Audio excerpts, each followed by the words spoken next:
Hi, welcome to Annie's Creative Studio and this mini-series on how to bind a quilt. I'm Nancy Scott of Masterpiece Quilting, and we are embarking on an in-depth series on binding, including cutting, joining, attaching, and finishing by both hand and machine. We'll also discuss a number of creative binding embellishments and accents. If you're new to quilting, I've got you covered. We'll start off with the very basics and how to do a mitered corner binding before we move on to the more advanced and involved binding options.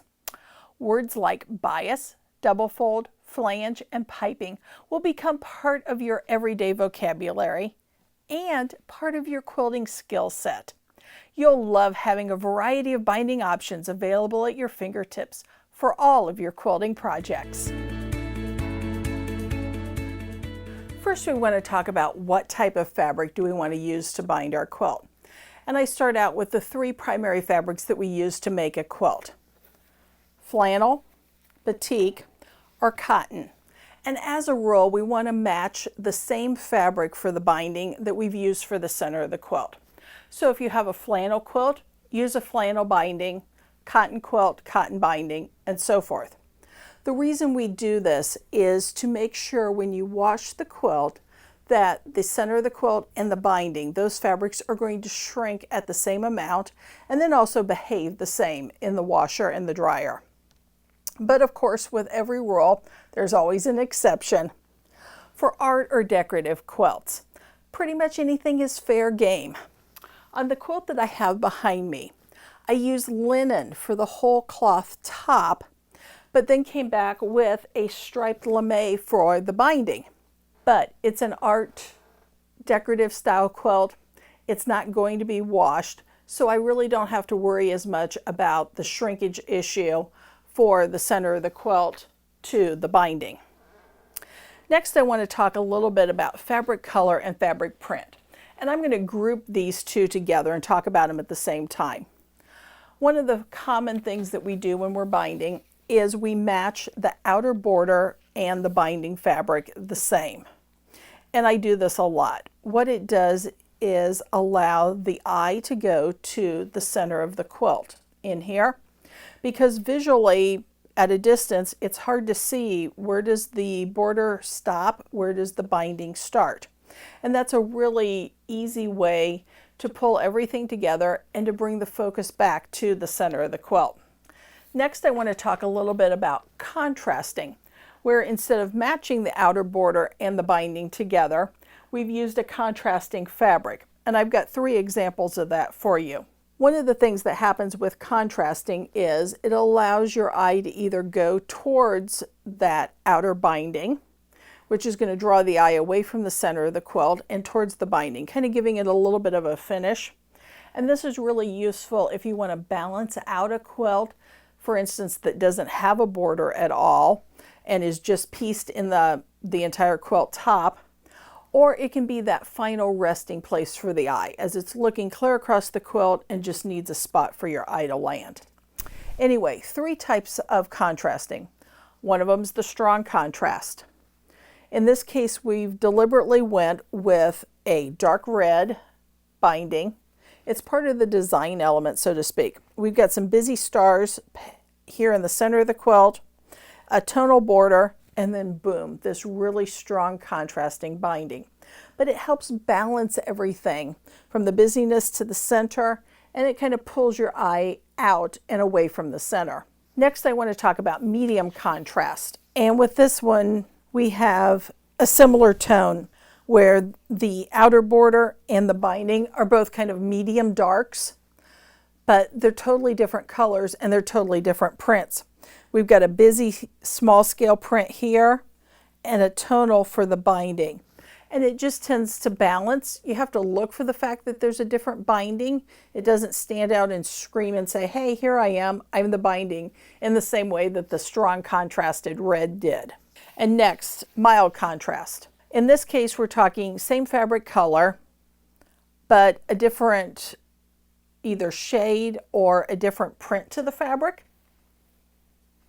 In this case, I've got one tonal for my border and a different tonal for the binding. It all looks light gray.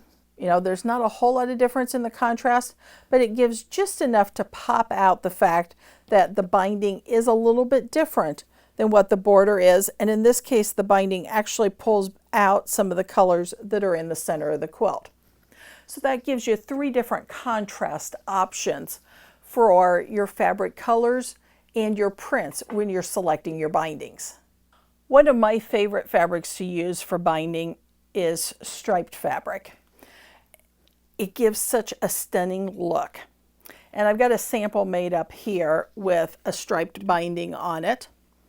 We've got a fairly busy center pattern here, but using a border that is a tonal. So it kind of reads as a solid, and then coming back with that boldness of the stripe binding.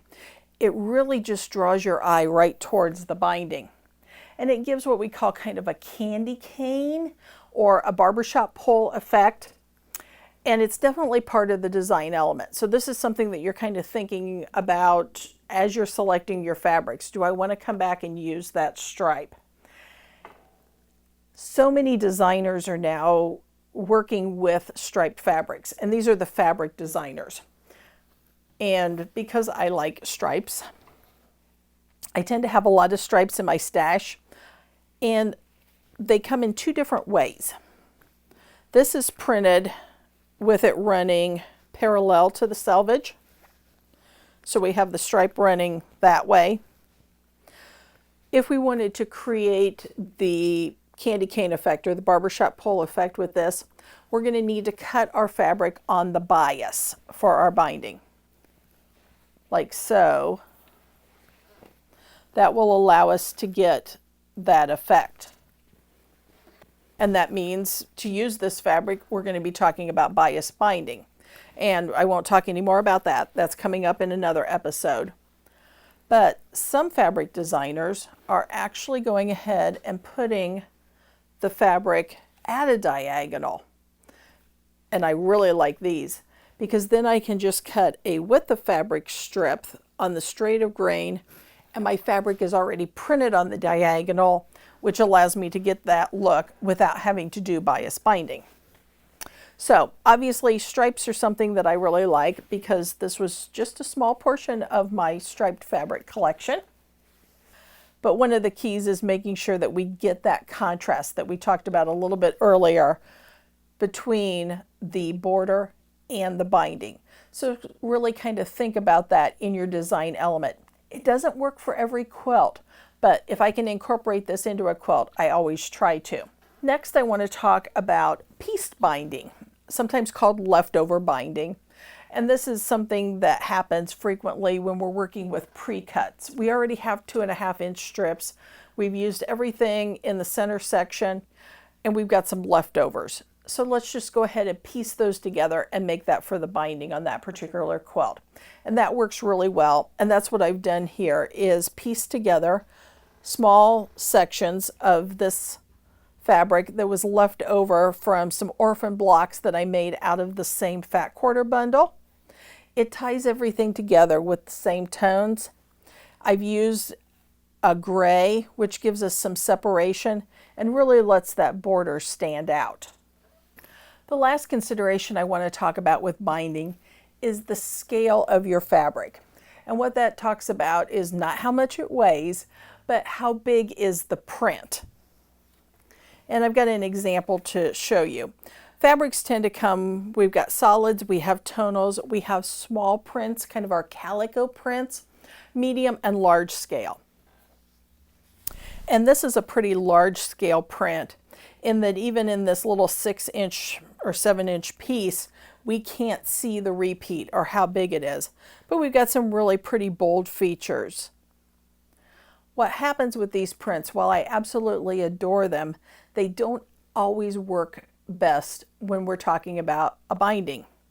Because when we are cutting our binding strips, sure, we're cutting them at 2.5 inches wide, but what we end up seeing is sometimes 3/8 to 1/2 inch. And I went ahead and just cut a 1/2 inch strip off of here. And I want to talk a little bit about auditioning these. Sometimes we get stuck on what fabric do we want to use and how is it going to look. And this is an easy way to audition it. I just went ahead and cut this strip, and as you are laying out your quilt and making those final decisions, you may not even have it sewed together yet, but you've got it on a design wall or a section of it laid out. Just cut a little 1/2-inch strip and then lay it down as if it were the binding and start evaluating it. How does it look? You can tell that this totally changed the look of this particular piece by changing out the binding or laying that other strip on there. But what we're seeing is almost non-recognizable portions, just little splotches of color. We see just a little bit of the berry, but the leaf is gone, a little bit of the stem, but not enough to see the big pattern that we do here. And I'm going to go ahead and just plop it over on this piece too. I went a little bit wider with the stripes so it's not covering as well, but it gives you that same idea. So these larger scale prints, while we love them, they're just not really recognizable as far as the print onto the fabric.